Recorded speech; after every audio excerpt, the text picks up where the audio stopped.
Bonjour à tous et bienvenue à cette nouvelle conférence. Aujourd'hui, nous allons parler du tarot. Donc, qu'est-ce que le tarot dans la gnose? Qu'est-ce que le tarot en général? Eh bien, pour commencer, nous pouvons dire que le tarot sert à éveiller la conscience.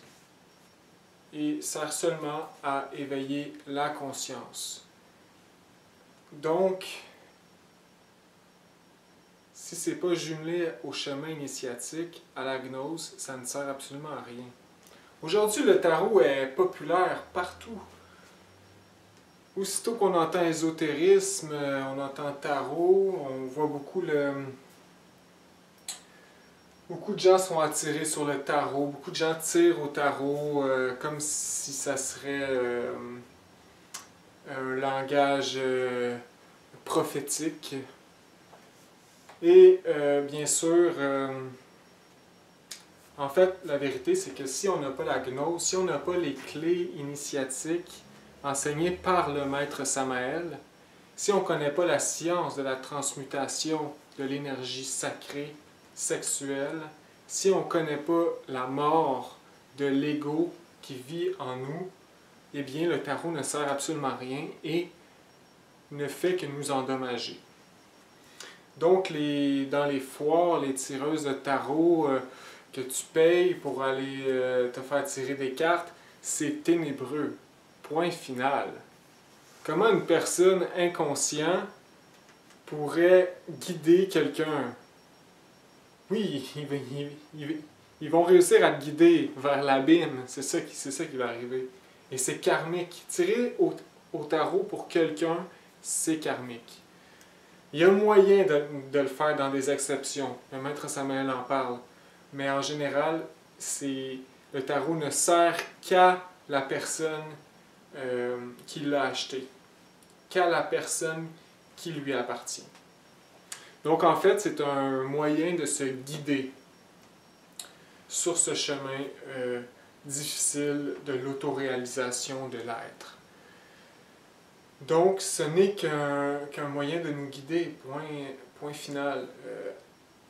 Donc, tout ce qu'on voit les gens qui se tirent aux cartes d'autres gens, c'est complètement ridicule. Donc, ça devrait être personnel à chacun de nous. Le tarot, si on achète un tarot, c'est pour nous autres, c'est pour nous guider.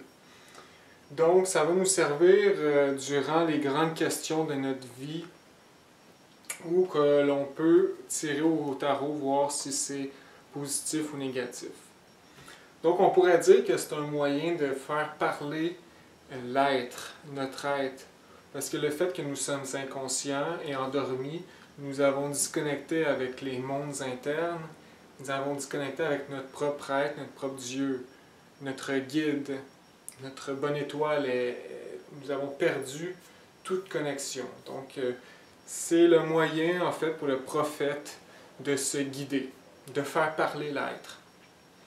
Mais ça peut être dangereux aussi. Parce que si on n'a pas la sagesse, si on n'a pas la sagesse initiatique, si on n'a pas l'intuition de comprendre les symboles, eh bien, oui, on peut faire parler l'être, mais on peut se tromper.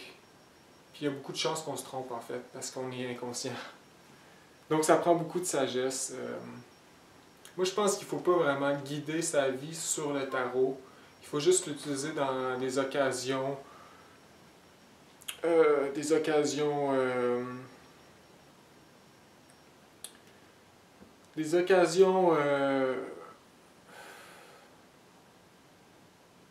par exemple, si on veut acheter une maison. Là on ne sait pas si la maison, il y a des vices cachés dedans, on ne sait pas, on l'a visité, mais on ne sait pas vraiment comme les fondations de la maison peut-être qui a craqué. Donc on peut tirer au tarot pour savoir si la maison, on va avoir de la misère avec ou c'est un bon achat. C'est un exemple de qu'est-ce qu'on peut faire avec le tarot. Par exemple, savoir si cette personne-là c'est un bon ami, qu'on peut lui faire confiance. Puis on peut tirer au tarot pour savoir quel genre de personne, qu'est-ce que ça va nous apporter. Acheter comme une voiture. pour, pour savoir à propos d'un travail, est-ce que c'est un bon travail, ou est-ce qu'on devrait quitter ce travail-là? Est-ce qu'on devrait aller dans ce pays-là? On a une occasion de voyager. Donc, voilà, le tarot sert vraiment comme guide. Ça prend beaucoup de sagesse parce qu'il faut savoir aussi poser les bonnes questions. On ne peut pas vraiment guider sa vie juste sur le tarot. C'est sûr qu'on va frapper un mur.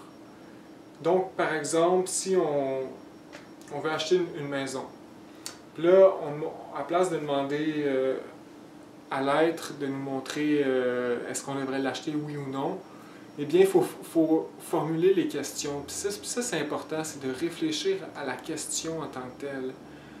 Moi, je pense qu'il est plus sage de demander, par exemple, pour une maison, tu l'as visité, tu penses qu'elle est belle, tu dis oui, je vais l'acheter. Donc, tu ne prends pas de décision à propos du tarot, tu dis oui, je vais l'acheter. Puis là, tu t'en vas en méditation pour faire une pratique de tarot, tu fais tout le rituel, tu te mets en connexion avec ton être, dans la méditation, en prière, puis là, tu demandes à ton être, tu dis, oui, je vais l'acheter la maison. Maintenant, qu'est-ce que ça va m'apporter? Est-ce que c'est du positif, du négatif? Si je l'achète, est-ce que c'est une bonne idée? Peu importe, je sais pas, mais c'est important de bien formuler la question. Parce que on peut vraiment frapper les murs avec ça ici comme outil, parce qu'on est inconscient en fait. Puis vu qu'on est inconscient, puis ça fait parler l'être, bien on en abuse souvent, ou on essaie de tourner la question en notre avantage. Donc c'est risqué. Mais néanmoins, c'est un outil très primordial juste pour la compréhension que ça apporte dans l'ésotérisme, parce que c'est vraiment une base de la gnose, une base de l'ésotérisme, une base de toutes les religions, la Kabbale du divin, parce que c'est la science du nombre. Et cette science-là, c'est un autre outil pour notre étude de la vie, de notre vie. Par exemple, les réductions kabbalistiques, les symboles qu'apportent les nombres. Chaque nombre a son symbolisme. Puis dans les rêves, notre être peut nous montrer des symboles, puis des réponses par le nombre. Fait qu'il faut qu'on soit capable de déchiffrer le nombre, le symbole en arrière qui se cache. Et donc, ça devient dans notre vie, quand on connaît ça, particulier parce que je sais pas, on fait des liens, on fait beaucoup de liens, puis comme on sait, tout est relié, l'astrologie, le tarot, toutes les cultures sont reliées, donc juste les couleurs, tous les végétaux, donc ça fait beaucoup de liens. Et c'est intéressant comme outil, puis comme étude. Donc ici, je propose le livre Tarot et Kabbale du maître Samael. C'est un bon livre qui explique bien le tarot. Et donc, je répète ici, maintenant, une autre fois, il vous faut, pour l'étude du tarot, la base de la gnose. Donc, le premier facteur qui est la mort psychologique, la destruction de l'ego en nous. Et le deuxième facteur, la science hermétique, de la sexualité sacrée, de l'origine de l'énergie sexuelle et voilà, de l'amour. Il nous faut savoir cette science-là avant d'utiliser le tarot. Sinon, si on s'en va comme ça, le tarot c'est intéressant, ça sert absolument à rien. Aujourd'hui, c'est rendu qu'ils font des tarots, qu'ils impriment des tarots qui n'ont même plus le symbolisme original. C'est des tarots vraiment faits pour le monde inconscient, là, qui ont des égos de mythomanie, d'ésotérisme, qui ont une bulle qui pète, puis c'est bien intéressant, puis ils étudient le tarot comme ça, ils connaissent aucunement toute la science hermétique, ésotérique, des plans supérieurs, de la sexualité, de, de la base, en fait. Fait que ça sert à rien. Donc, avant de commencer, je peux expliquer aussi qu'il existe, en fait, deux tarots, parce qu'il existe beaucoup de sortes de tarots, je crois, mais il y en a deux qu'on utilise, qui transportent encore le symbolisme original, qui vient des mondes supérieurs. Donc, le premier, c'est le tarot égyptien, puis le deuxième, c'est le tarot de Marseille. Mais moi, personnellement, j'utilise le tarot égyptien. Je trouve que les symbolismes sont plus précis et plus simples à comprendre. Mais le tarot de Marseille, c'est les mêmes symbolismes semblables. Sinon, tous les autres tarots, là, oubliez ça, c'est de la poubelle. Là. Puis tout le monde qui parle du tarot, là, oubliez ça, man. C'est vraiment, là... Vous allez vous perdre, man. C'est un labyrinthe, là. Ça donne rien de bon, là.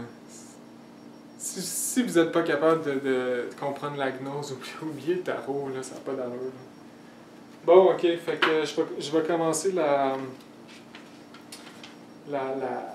l'étude sur les tarots, sur le tarot, avec le début, les 3 premiers paragraphes du livre Tarot et Kabbale, je trouve qu'ils résument bien, qu'ils commencent bien cette étude.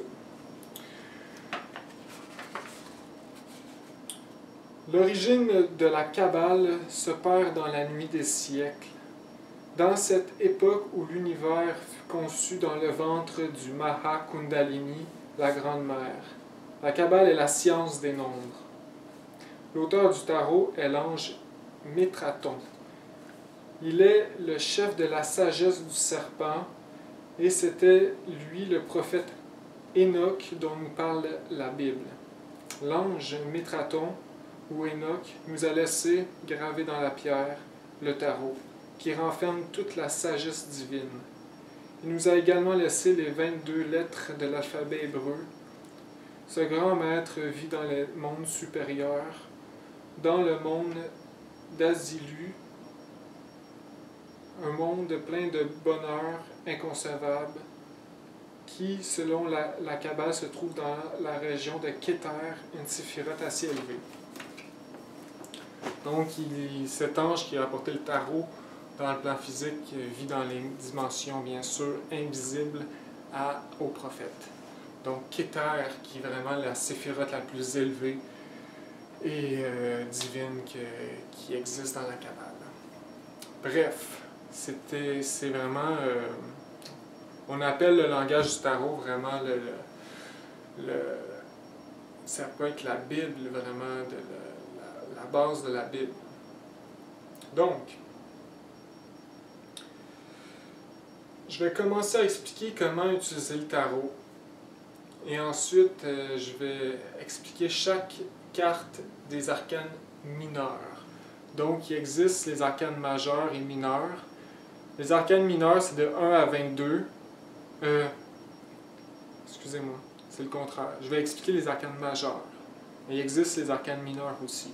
Donc, les majeurs, c'est de 1 à 22. Les mineurs, c'est de 23 à 76, je crois. Environ. Je ne me rappelle plus exactement les mineurs parce que je ne les utilise pas vraiment. Moi, j'aime ça utiliser la simplicité dans tous ces trucs-là. Fait que quand que je tire au tarot, que j'ai des questions pour mon être, pour mon chemin, pour mon cheminement, bien, je vais tout le temps simplement, je tire juste une carte de l'arcane majeur. Puis, that's it. Parce que dans le tarot de l'édition Ganesha, il y a un petit guide qui vient avec, puis il explique tout comment tirer ça, comment ça marche. Là, il explique qu'il faut tirer 3 cartes, une carte des arcanes majeurs, 2 mineurs, ensuite tes vires, puis là, ça te donne un total, tu fais la réduction kabbalistique. Donc, c'est compliqué. Moi, j'accroche pas sur les trucs compliqués. Donc, je fais juste tirer une carte majeure. Puis ça me dit qu'est-ce que ça me dit, puis j'essaie de décortiquer la réponse par rapport à ça. Donc, juste une petite seconde, je vais allumer la lumière ici. Je sais pas si ça va être mieux pour vous, parce que je sais que mon appareil n'est pas très bonne, donc dans le focus. Donc bref. Donc maintenant, comment utiliser le tarot? Premièrement, il faut vous acheter pour procurer un bon tarot. Et je vous conseille l'édition Ganesha, que le tarot, c'est le tarot égyptien, donc le plus facile à comprendre. Il y a les 76 arcanes. Il y a un petit guide qui vient avec, qui est très bien.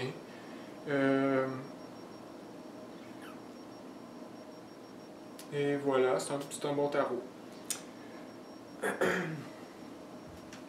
Et ensuite, donc vous achetez votre tarot. Ça ici, ça vous appartient. Il ne faut pas le prêter aux autres. Puis même, je vais aller plus loin que ça, le tarot c'est sacré. C'est sacré, donc il ne faut pas le laisser toucher. Il ne faut pas que personne y touche. Parce que c'est une question de vibration. S'il faut que personne y touche, c'est sacré, vous le laissez caché. Vous trouvez une belle petite boîte ou un beau petit linge pour l'enrouler, le mettre caché, puis c'est vraiment en cas d'urgence que vous le sortez. C'est sacré, donc il faut vraiment faire attention. À chaque fois que vous le sortez pour tirer une carte, il faut que ça soit un rituel. Il faut que vous preniez votre temps, vous soyez en méditation profonde. Donc vous l'achetez, vous y trouvez un truc pour l'envelopper, un beau linge ou un coffre pour le cacher, un endroit pour le cacher. Ensuite, là, il vous appartient, il faut qu'il n'y ait personne d'autre qui y touche. Ensuite, ici, il y a un rituel pour le magnétiser. Donc, le rituel de mémoire, je crois que c'est un truc comme pendant 9 jours. Le rituel dure 9 jours, fait que pendant chaque jour des 9 jours, il faut le fumiger.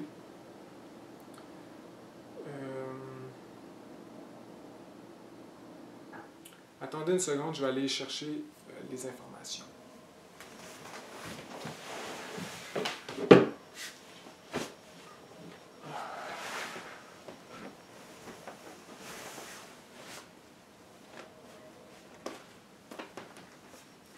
Donc ici, c'est mon tarot, ça ici. Moi, j'ai collé un pentagramme dessus.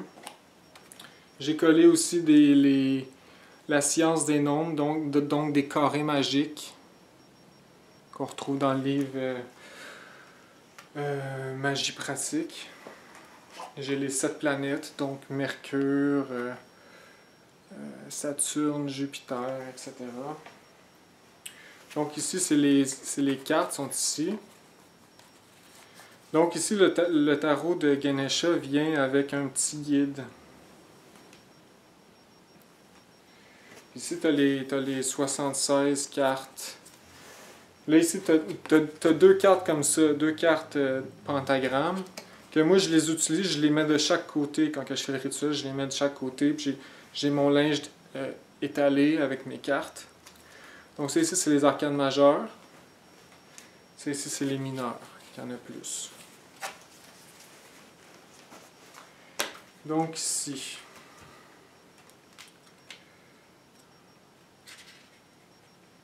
Donc c'est ça, c'est 56 arcanes mineurs.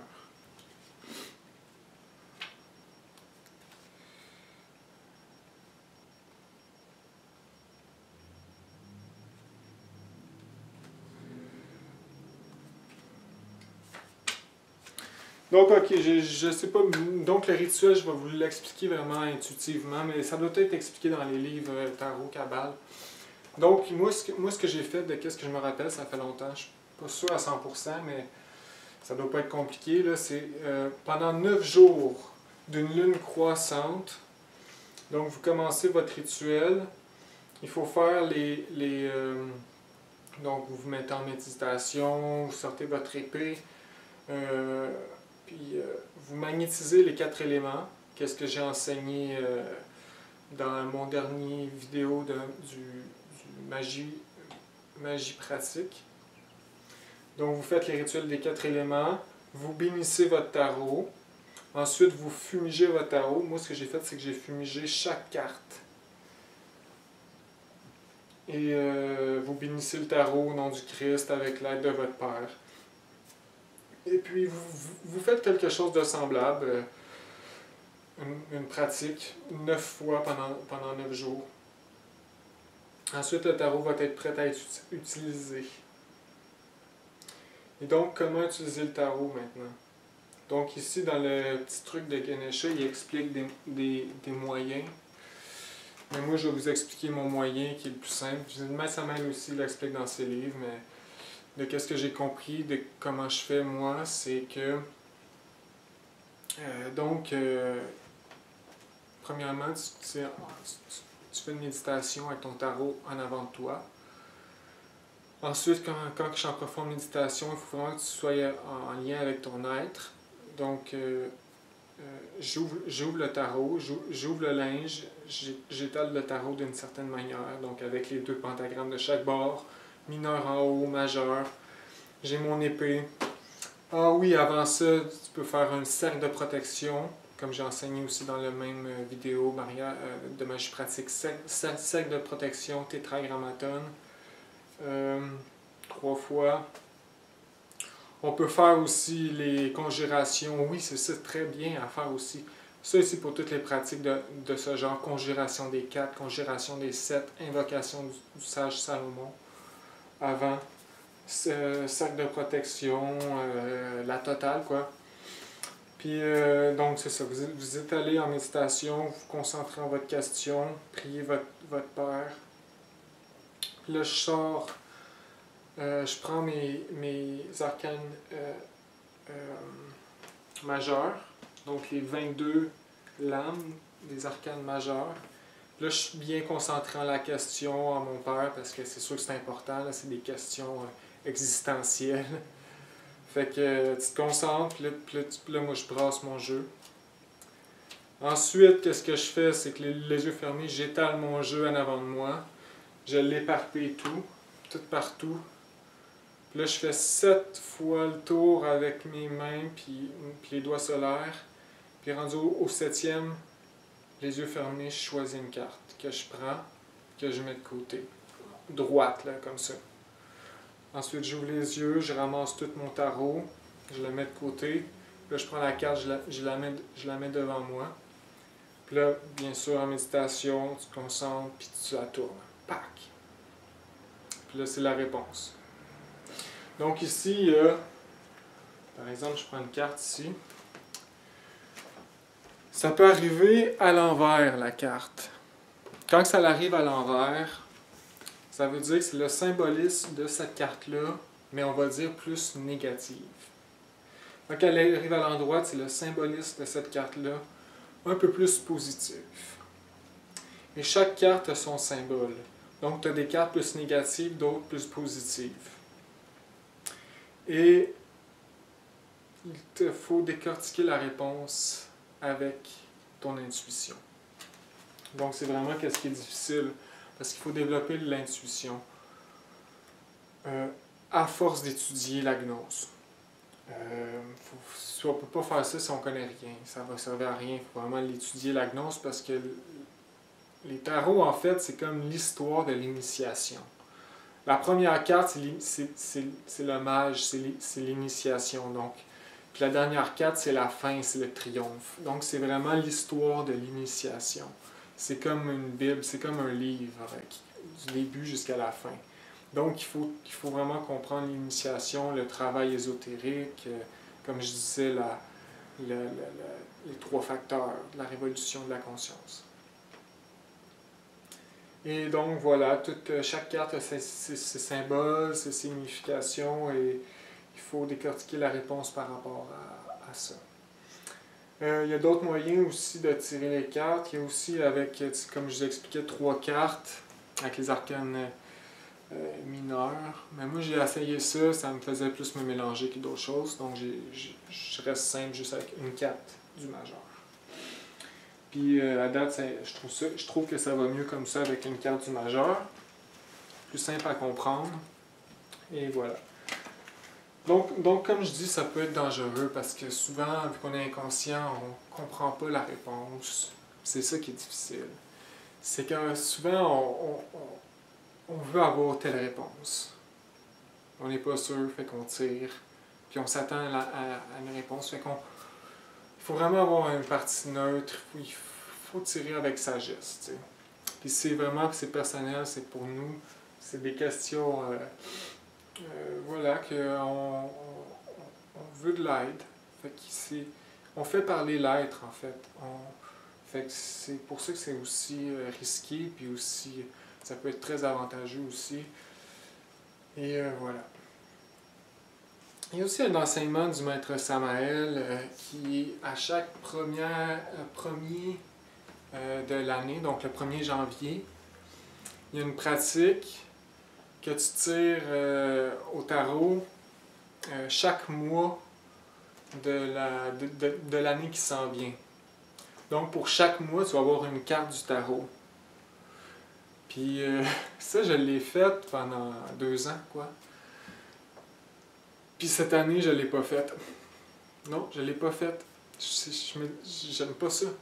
J'aime pas ça. C'est comme si tu prévois ton année, puis là, tu bases chaque mois, parce que faut pas oublier qu'on est inconscient, hein, qu'on a l'inconscience. Puis l'inconscience, lui, travaille malgré nous. Hein. Fait que là, à chaque mois, j'étais là, bon, ok, c'est cette carte-là, puis je faisais juste penser à cette carte-là, tu sais, pendant tout le mois. Fait que si c'est une carte négative, je suis là, ah, c'est quoi qui va se passer? Ah non, c'est une carte négative, c'est ça qui va se passer de quoi de négatif, tu sais. Ça m'a juste bousillé l'année. J'ai pas aimé ça. J'ai fait une grosse erreur l'année passée, justement parce que j'avais la carte du tarot dans ma tête, là, et puis là, j'arrive pour faire un choix, puis je suis tout mélangé à cause de la carte du tarot que j'ai tirée au mois de janvier. Fait que ça n'avait pas d'allure. Là, Moi, personnellement, il y a du monde qui aime ça le faire. Faites-le. Mais moi, personnellement, j'ai pas aimé ça, puis cette année, je l'ai pas fait. Moi, là, le tarot, j'essaye maintenant de l'utiliser le moins possible. Puis c'est vraiment en cas de nécessité. Mais avant, je l'utilisais beaucoup pour des petites questions niaiseuses, mais je me suis rendu compte que... Tu sais, parce que vous pouvez l'utiliser, si vous commencez, utilisez-le autant que vous voulez. Tu sais, il n'y a rien de mal à ça, mais... C'est des symboles puissants, fait que ça dit jamais un oui ou un non précis, jamais, tu sais. Puis c'est pas parce que tu as une carte négative à l'envers que ça veut dire vraiment non, tu sais. Fait que là, c'est comme vraiment le subconscient là-dedans, là, il est vraiment martelé, là, le mental essaie de tout comprendre, puis c'est impossible pour l'intellect de comprendre ce genre de langage. C'est un langage mystique, donc de l'intuition. Puis vu qu'on n'en a pas beaucoup, ben ça reste difficile puis pour nous. Donc voilà, pour le tarot, pour mon expérience personnelle.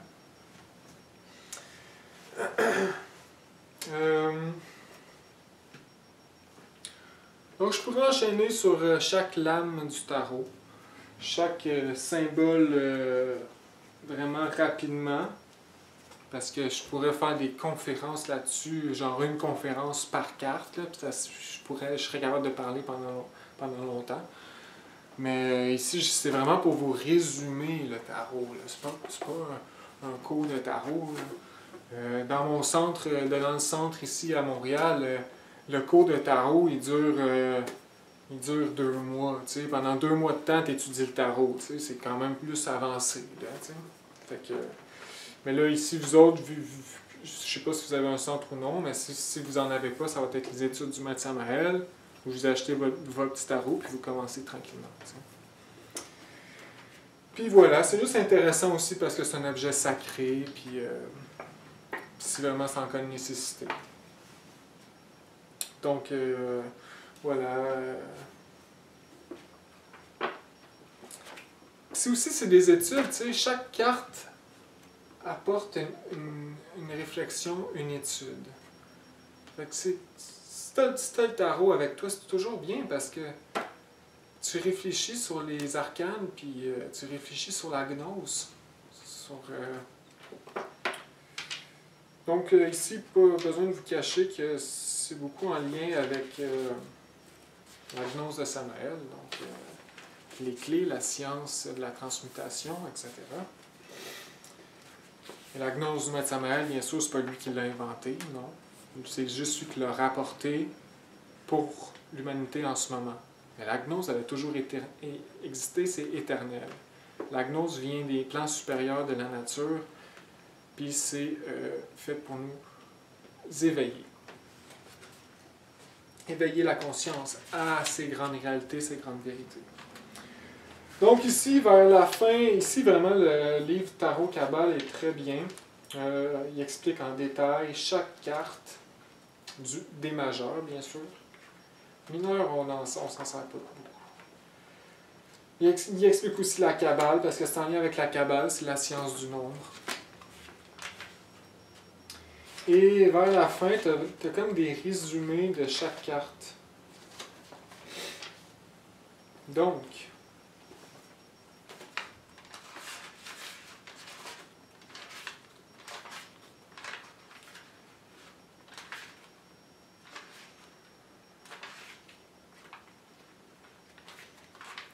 ici, tu as vraiment le chapitre 86, c'est la grosse synthèse. C'est comme en deux. Qu'est-ce que la carte veut dire en 2-3 mots?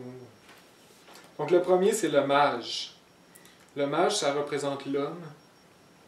Ici, c'est marqué épée, volonté, pouvoir. Donc, le mage, en fait, c'est l'arcane 1. Donc, c'est l'initiation. C'est le premier pas.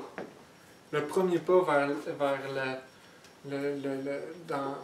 le chemin initiatique. C'est l'initiateur, le premier pas. Donc ici, c'est pour ça qu'il marque volonté. Parce que ça prend beaucoup de volonté pour faire le premier pas. Pour planter le blé, pour le récolter à la fin, il faut l'arcane 1, ça serait semer. Puis c'est représenté dans les images par un homme qui pointe la terre. En fait, c'est un mage. Il pointe la terre, puis dans la terre, tu as un cube. Donc le cube, c'est la pierre philosophale, la sexualité. Donc il faut travailler avec la pierre philosophale, avec la sexualité. Et voilà, tu as plusieurs symboles, comme le flamant rose qui représente, je pense, l'être. La table avec tous les objets magiques. Donc, si tu as l'épée, l'étoile, etc., qui représentent aussi les 4 éléments. Donc, l'eau, le feu, l'air, la terre. Ici tu as le serpent sur sa coiffe qui est éveillé. Tu as les yeux du Père dans le ciel. Donc, la partie haute, c'est en fait le ciel puis la terre. Puis au milieu, c'est le symbolisme entre les deux. Donc voilà, le 1, c'est vraiment l'initiation, le début, le commencement. C'est une bonne carte, en général. Ça veut dire vas-y, go. Le 2, c'est la prêtresse. Donc la prêtresse qui représente la femme du mage. Donc le 2 ici, c'est plus la dualité, la matérialisation. Donc ici, c'est la science occulte.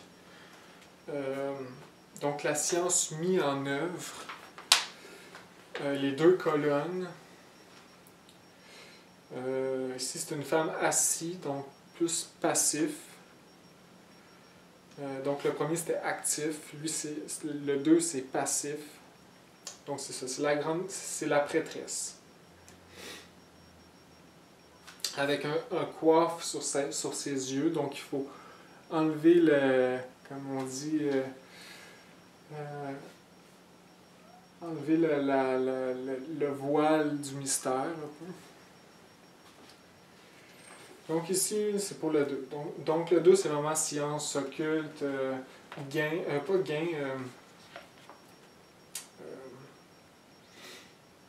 matérialisation. Le 3, c'est l'impératrice. Donc l'impératrice, le 2, ça symbolise aussi la femme. Le 3, c'est l'impératrice. Donc le 3, ça symbolise la mère divine. Donc ça ici, c'est vraiment la matérialité, la production matérielle et spirituelle. C'est vraiment ça, cette carte-là. Et quand on entend production matérielle spirituelle, on entend beaucoup effort aussi en arrière de tout ça. Parce que pour qu'il y ait une production, il faut qu'il y ait un effort. Donc ici, la mère divine. Production matérielle. assis sur un cube, donc encore là, la pierre philosophale. Avec le serpent éveillé sur sa coiffe, avec les 12 étoiles, qui symbolisent les 12 constellations. Donc à chaque fois que vous entendez 12, ça revient aussi aux 12 constellations. Le 24, ça revient aux 24 vieillards des 12 constellations. On voit aussi beaucoup la Kabbale dans la Pistis Sophia qui utilise la science du nombre. Donc il faut comprendre le tarot parce que c'est tellement un symbolisme général que c'est important. Le 4, c'est l'empereur. L'empereur, c'est commandement, progrès, succès, miséricorde. L'empereur, c'est le Père divin, notre Père divin. Donc l'empereur, c'est vraiment l'ordre. C'est le 4, le cube, le carré. Donc c'est comme il dit, le pouvoir.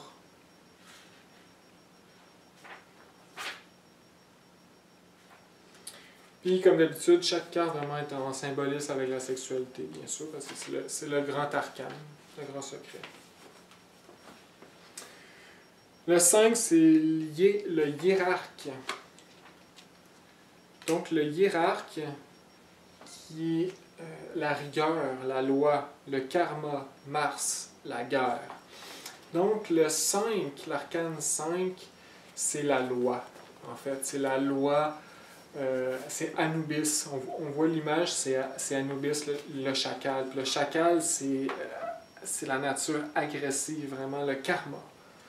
Donc Mars, la guerre, c'est l'action, c'est la rigueur, la loi.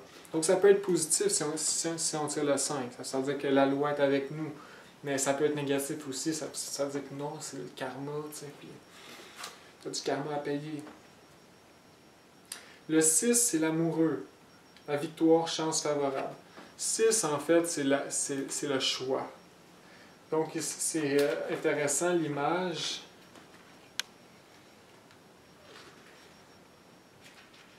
L'image du 6, c'est l'initié qui a les 2 pieds dans l'enfer. Puis que là, il fait un choix entre la mère divine, qui a le serpent éveillé sur sa coiffe, puis l'élite, qui est la sexualité involutive. Donc, la sexualité positive, involutive de l'autre bord. Puis là, l'initié, il faut qu'il fasse un choix. Donc, c'est le choix. Dans les tarots de Marseille, c'est l'amoureux. Donc, ça a le lien avec l'amour. Le vrai amour qui serait vraiment le sacrifice dans la sexualité. Donc, c'est le choix. L'amoureux, c'est... voilà. Avec Vénus, avec son arc, qui pointe Lilith, donc l'amour qui pointe l'anti-amour. Aussi, ça peut signifier la psychologie. Le 6 aussi, qui est l'étoile à 6 pointes, donc le sceau de Salomon. Donc le triangle qui descend contre le triangle qui monte, hein, les 6 points.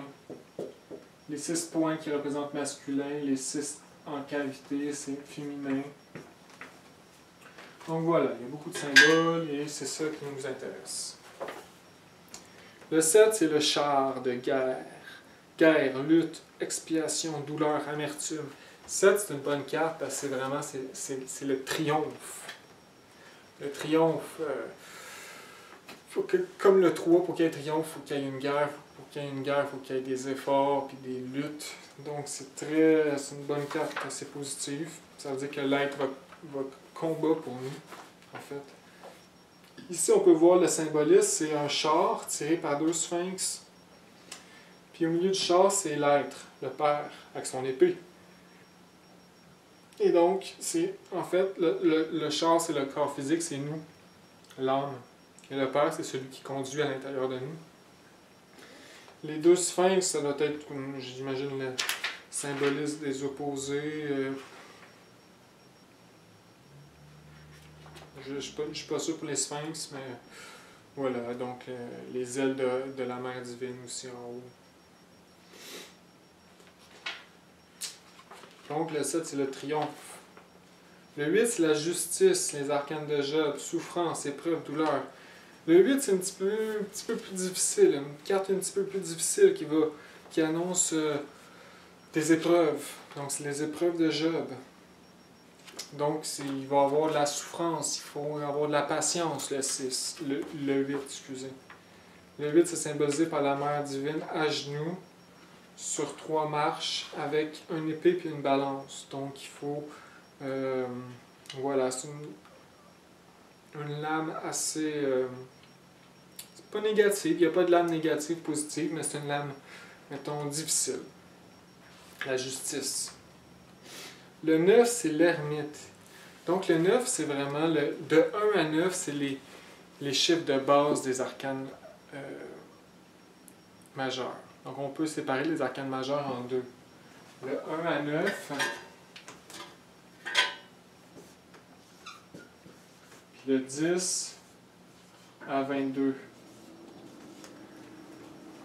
Donc ici, en réduction kabbalistique, 10 à 22, ça l'arrête à 9. Toute réduction kabbalistique peut arrêter de 1 à 9. Donc c'est vraiment la base de la base. Si l'arcane majeur, c'est la base, le 1 à 9, c'est la base de la base, vraiment. 10 à 22, c'est des arcanes plus hautes qu'on peut réduire encore. Donc, je ne sais pas si j'ai expliqué comment faire une réduction kabbalistique. Je vais l'expliquer à la fin des 22. Donc ici, le 9, c'est l'initiation, solitude, souffrance. Le 9 aussi, c'est une carte difficile. Le 9, ça symbolise la sexualité sacrée mise en action pour les célibataires comme pour ceux qui sont en couple. C'est le travail dans la 9e sphère. La 9e sphère qui est le centre de la Terre. Et comme on sait, au centre de la planète et de chaque planète, il y a le sexe, il y a le sein 8, la croix. Donc, c'est le travail avec la pierre philosophale, la sexualité sacrée. Ici, on peut voir le symbolisme. C'est un ermite qui transporte une flamme qui couvre avec sa cape, donc qui protège la flamme. La flamme qui est notre énergie sacrée, qu'il faut la protéger avec la cape. Ici, le palmier qui symbolise la sagesse. Et voilà, un ermite. Donc, le chemin se fait par nous-mêmes, pour nous-mêmes. Bien sûr, ça va atteindre la planète aussi si on a réussi, si on aide tout le monde en faisant le chemin initiatique. Mais c'est la solitude, l'ermite. C'est le grand épreuve, le 9, c'est le grand épreuve. Quand on fait une réduction kabbalistique avec le 9, c'est intéressant parce que ça l'arrête tout le temps à 9. Mettons que 3 fois 9, tu fais une réduction kabbalistique, ça l'arrête à 9. Toute réduction kabbalistique qui a un 9, ça l'arrête à 9. Ça, c'est intéressant. C'est vraiment à méditer. C'est le seul chiffre que ça fait ça. Donc, une réduction kabbalistique, c'est simple, on additionne tous les nombres tout le temps jusqu'à temps qu'il en reste juste un. Donc, par exemple,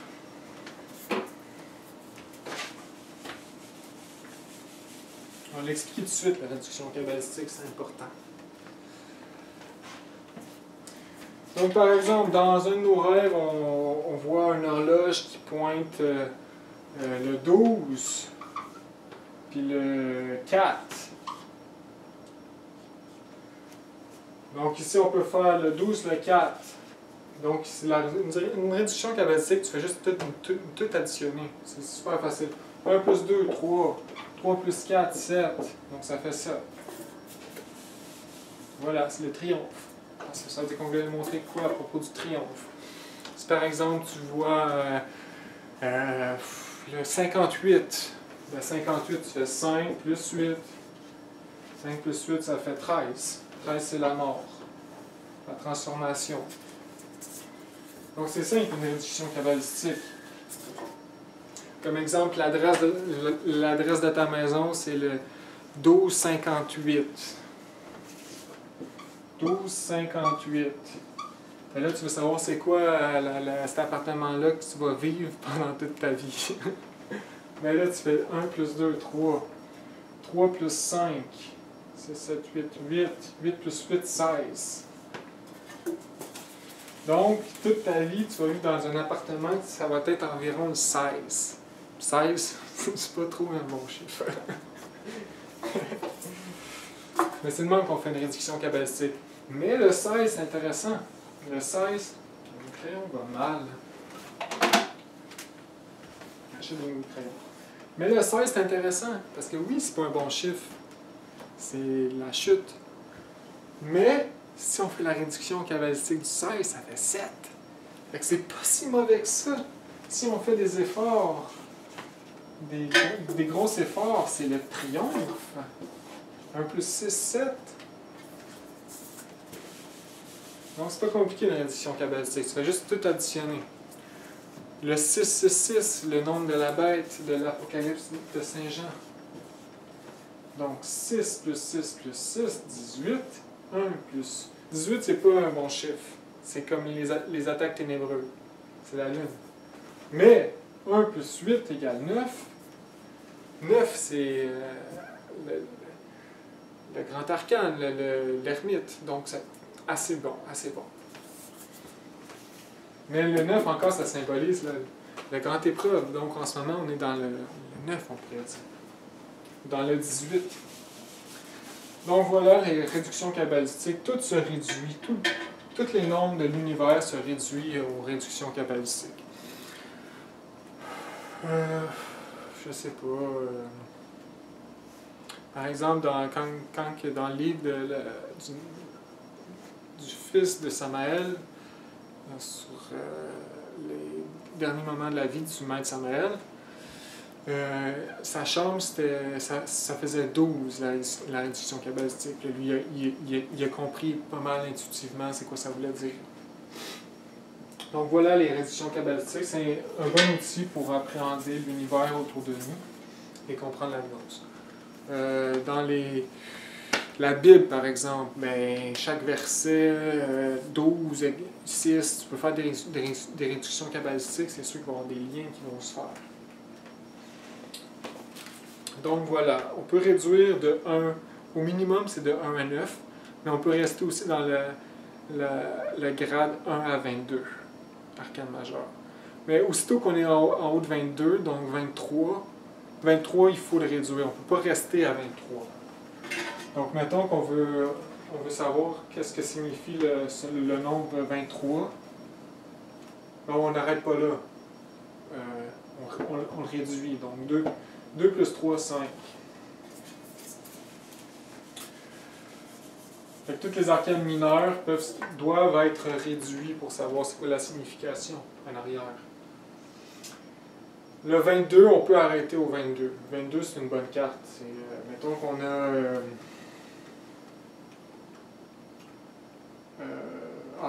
je sais pas là, mais... c'est ça, c'est simple. La réduction cabalistique, c'est pas trop compliqué. Bon, fait que continuons. On est rendu au 10. Donc, le 10... La rétribution, la roue de la fortune, bonne affaire, changement.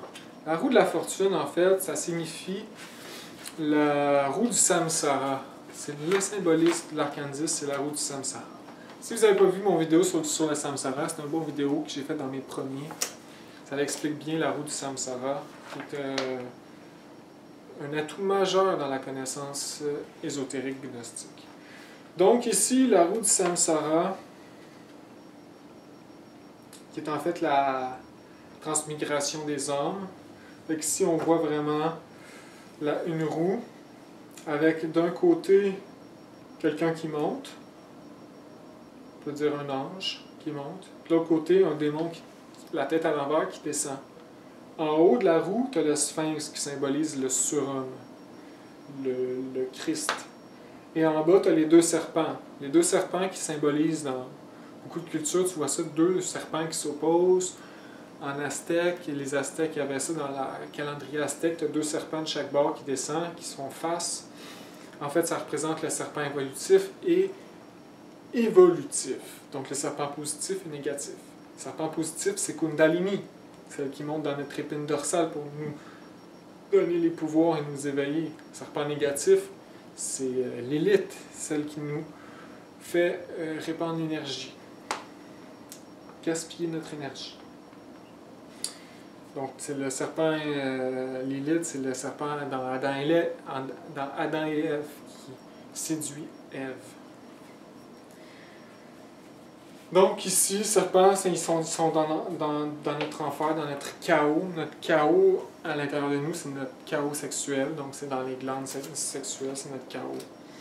La roue, donc, et le sphinx en haut. Si on fait des efforts, on sort de la roue du samsara et on s'autoréalise. Donc, on devient au-dessus de la nature. Quand on reste dans la roue, on est esclave de la nature. Donc, on tourne de évolutif à évolutif. Donc, on va en enfer et on remonte plusieurs fois jusqu'à temps qu'on réussisse à s'en sortir par l'autoréalisation intime. Donc, la signification ici, c'est bonne affaire, changement. Donc, oui, changement, parce que la roue de fortune, c'est du changement à chaque tour. Évolutif, involutif, évolutif, involutif. Puis, ils disent ici bonne chance. C'est quand même ça peut être une bonne carte. Qu'est-ce qui est intéressant aussi, c'est que chaque carte a son apostolat, qui est genre une phrase de sagesse. Comme exemple, la carte 11. Donc le 11, ici, c'est la persuasion. Le lion dompté, la loi est favorable, pas de crainte à y avoir, Mars.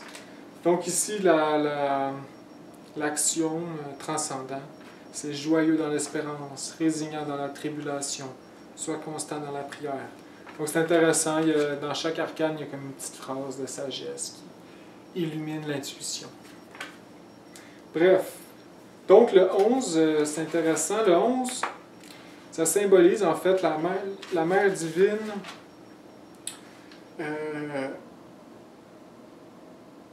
non, ça symbolise plus nous qu'il faut qu'il dompte le lion.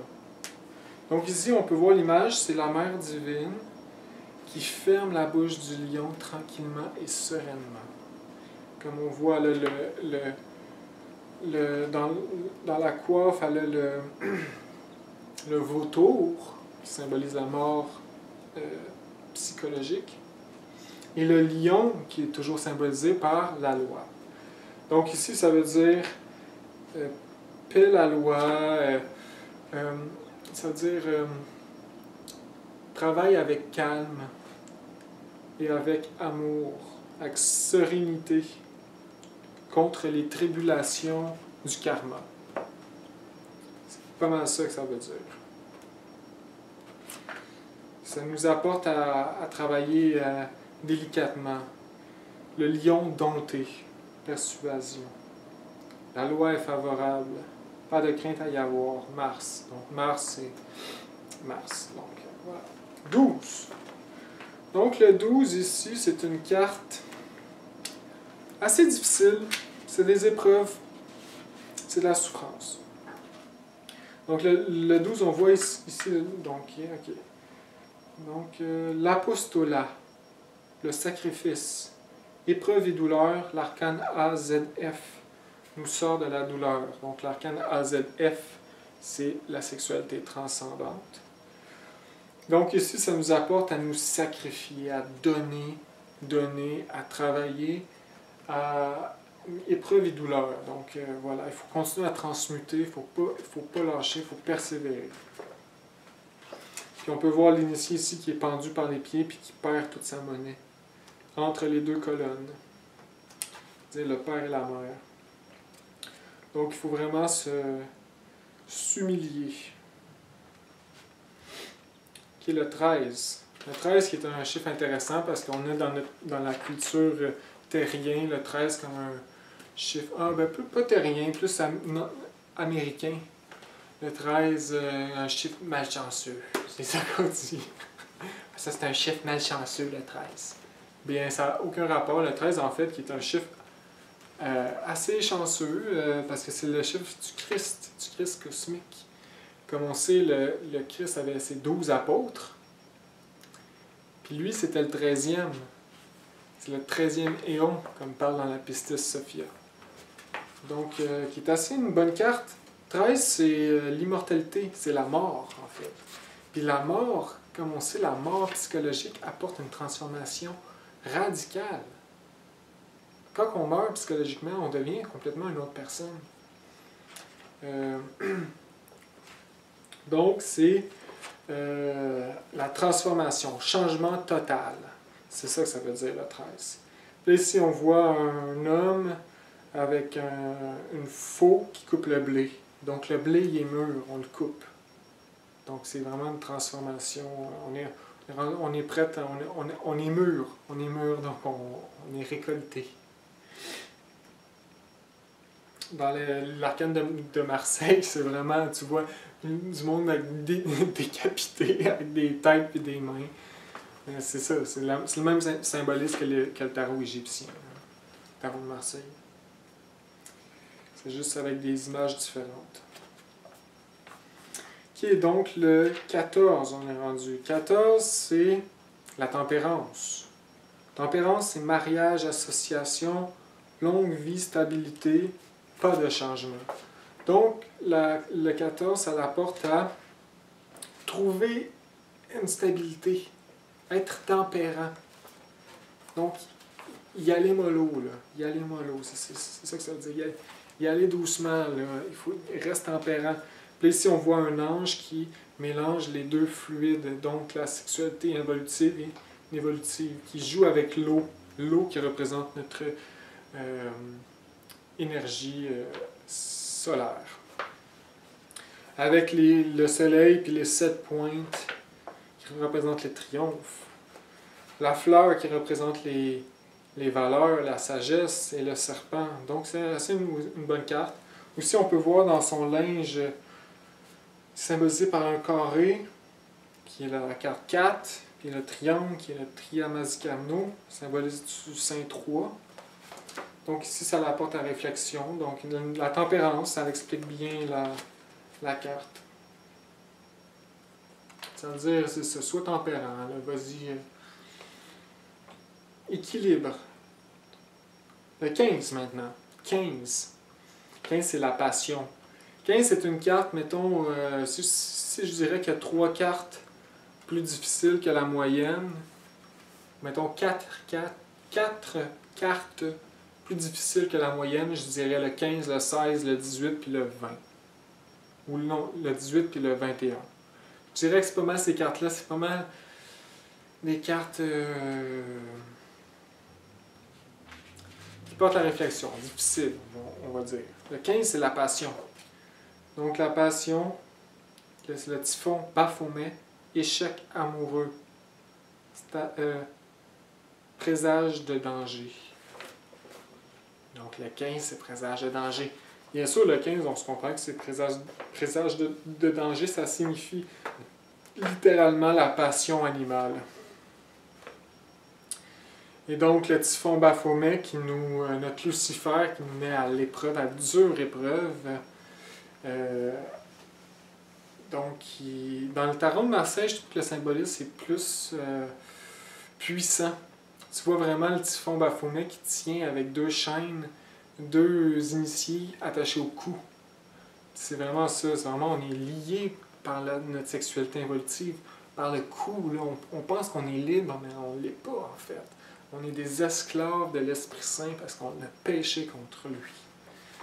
On est des esclaves de notre propre énergie sexuelle. Donc, il faut combattre.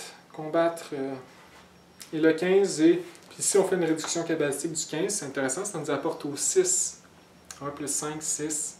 6 qui est le choix, comme on a vu tantôt. L'amoureux. Donc, on est toujours à chaque jour devant le choix être ou ne pas être. Est-ce qu'on choisit de faire un pas vers l'être ou on choisit de rien faire, faire un pas par en arrière? Rien faire, ça serait faire un pas par en arrière. Ou tout simplement de s'abandonner, donc de chuter. Ça ici, je ne vous le conseille pas. Je vous le conseille pas. Le 16, c'est la fragilité. Le 16, ici, on peut voir l'image, c'est une tour qui se fait foudroyer par le père. Puis les 2 initiés qui chutent la tête en bas. Le 16, en fait, c'est vraiment le pentagramme à l'envers, donc la chute.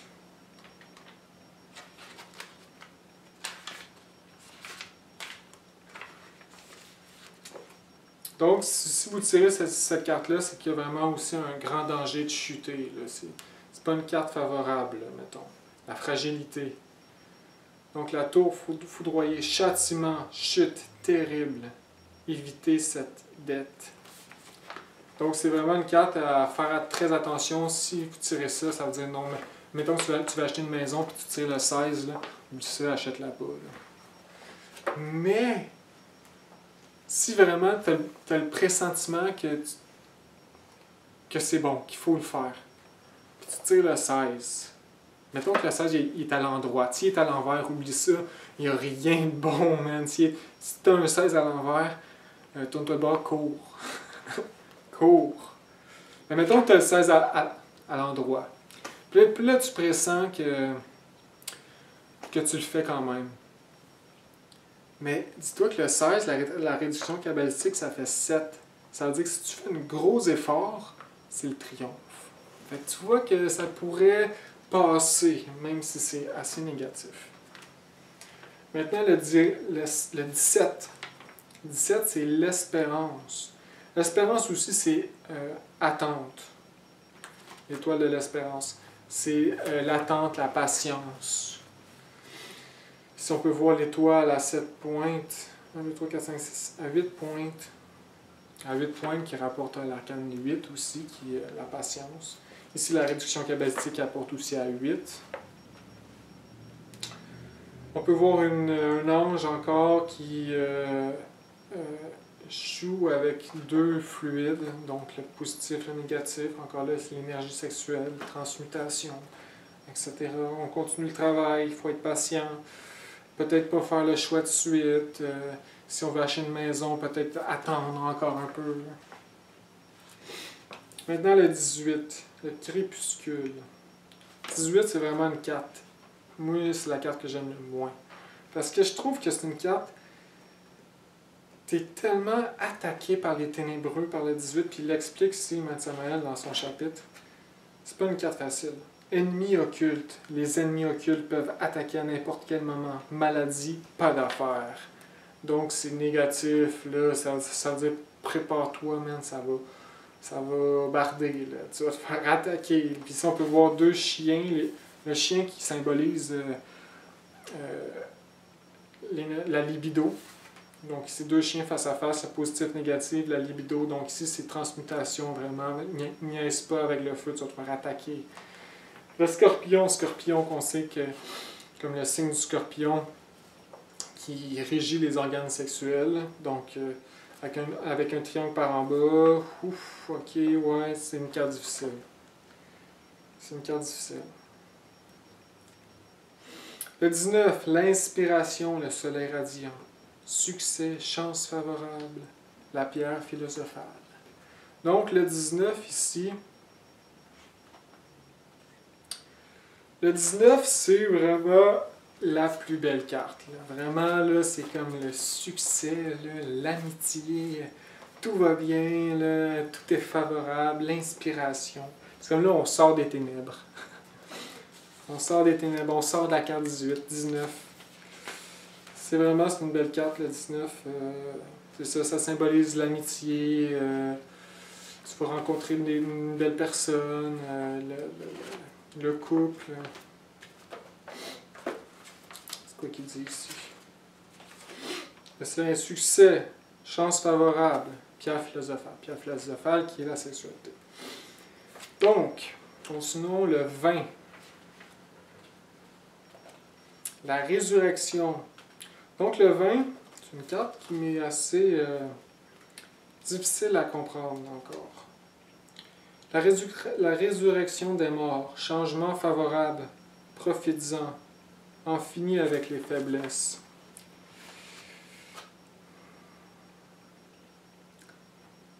Dur à comprendre, je trouve, personnellement. Je trouve que le 20, ça rapporte à la résurrection, un peu comme le 13. Un changement assez favorable. Tu vois ici l'être qui vient nous donner ou nous prendre des objets, la canne. Puis nous, on est dans un sarcophage, mais ici, tu as la glande pinéale éveillée, comme les Égyptiens le font avec la petite bosse sur la tête. La colonne qui symbolise la colonne vertébrale, bien sûr, qu'il faut élever le serpent. Donc, c'est une carte, on peut dire bonne, la résurrection, du changement. Comme il dit, en finit avec tes faiblesses, ça veut dire prophétisant, là, continue, là, ça arrive bientôt. Là, c'est ça que ça veut dire, je pense. Ensuite, le 21, la transmutation. 21, c'est dans mes 4 moins favorites, je pourrais dire. La transmutation, le fou, la stupidité. Découragement total en faveur du mal. Clé magique, la rune Olin. Antithèse, ennemi d'Hiram Abif. Hiram Abif qui est positif, un ange. Donc ici, découragement total en faveur du mal, le fou, la stupidité. Donc il faut être fou pour marcher sur un crocodile. Mais il y a quand même le linge du tigre qui symbolise le feu, qui symbolise l'énergie encore solaire en nous, qui tient la croix de Thoth, la croix qui symbolise aussi le croisement des énergies, donc positive, négative, donc la sexualité sacrée, et la canne. Mais il marche sur un crocodile sans rendre compte, nonchalant. Donc ça veut dire fais attention. Si la réduction, ça fait 3 c'est positif, mais ça veut dire progrès matériel. Donc ici, c'est comme un 3 un peu plus travail fort, fais attention. Ouais, c'est ça. C'est comme une carte qui veut dire en fait fais attention. Puis dans le tarot de Marseille, là, que je me rappelle, c'est genre un aveugle qui marche puis qui s'en va dans un précipice, où je ne me rappelle plus qui se fait tirer les culottes. Je me rappelle plus trop, mais ça ressemble un peu à celle-là. Et le 22, donc la dernière carte des arcanes majeurs. Le 22. 22, c'est le triomphe, le retour, la vérité, la couronne de vie, triomphe, tout finit bien, pouvoir, force, chance favorable. Donc le 22, c'est une magnifique carte. Tu vois les 4 éléments en haut, le feu, l'eau, la terre et l'air. Tu peux voir la mère divine qui joue de la harpe avec 9 cordes qui symbolisent l'arcane 9. Donc il maîtrise le grand 9, le grand épreuve. Donc c'est une carte merveilleuse, le triomphe. Donc voilà, j'ai pas mal fait le tour. Puis ici, bien sûr, le tarot, c'est de la sagesse pure. Chaque lame est reliée à une lettre hébreu qu'on voit en bas ici, une lettre hébreu qui est reliée à une sphère de Kabbale, qui est reliée sûrement comme à Mars, comme une planète, l'astrologie. Donc ça relie tout, là, c'est un grand complet. Puis on pourrait étudier ça pendant des années de temps, puis on va toujours apprendre quelque chose parce que c'est un langage mystique. Donc voilà, j'ai fait le tour du tarot en 15 minutes. Mais j'espère que vous avez bien compris l'utilité de cet objet. Ce n'est pas un jouet. Les gens qui tirent au tarot d'autres gens, c'est karmique. C'est karmique. Vous allez avoir du karma si vous faites ça. Puis on voit souvent des gens qui ont des pouvoirs psychiques de nos jours, qui ont des résidus par les vies passées, bien sûr, de récurrences qui font que c'est des prophètes, genre bon marché, je pourrais dire. Donc on voit dans le journal tarot, tiré tarot, puis là tu te rends là, puis là lui t'arrives là, puis là lui il connaît toute ta vie passée parce qu'il l'a étudié avec sa clairvoyance, mais c'est pas des gens éveillés, là, c'est impossible. Donc il faut faire attention parce que ces genres de personnes-là, c'est du monde qui s'attire beaucoup de karma en faisant ça. Tu peux pas guider quelqu'un si tu sais même pas comment te guider. Donc, tu fais juste nuire. Puis là, tu t'apportes du karma. Donc, tes pouvoirs psychiques que tu as, que tu te sers pour avoir de l'argent, ben, c'est ça, de un, tu vas les perdre, puis de deux, c'est un gros karma. Tu aurais pu, en fait, t'en servir pour pour t'éveiller puis pour aider la planète de façon réelle. Et donc, voilà. Donc, tous ces trucs-là, bon marché de foire, c'est vraiment... éloignez-vous de tout ça et restez simple. Restez les deux pieds sur terre. La gnose, c'est les deux pieds sur terre. C'est simple. Hein? La gnose, c'est l'amour. C'est simple. C'est l'amour, c'est le mariage. C'est quoi tu veux de plus? Aimer une femme. C'est quoi pour moi, c'est simple. J'ai pas besoin de toutes ces affaires-là de fantaisie. Là. Moi, ça m'intéresse parce que j'ai envie d'aimer une femme, j'ai envie de me marier, tu sais, fait que c'est ça. Ça m'a apporté là de façon naturelle. Mais il ne faut pas aller se mélanger avec toutes sortes de choses parce que là, vous allez tomber dans la confusion, dans la maladie mentale. C'est pas compliqué.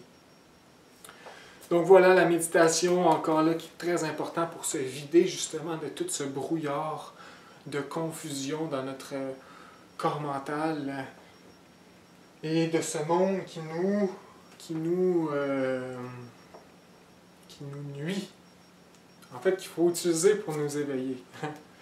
Donc, voilà, le tarot qui est un outil pour le néophyte, pour le chemin initiatique. J'espère que vous avez aimé cette vidéo et à la prochaine. Au revoir.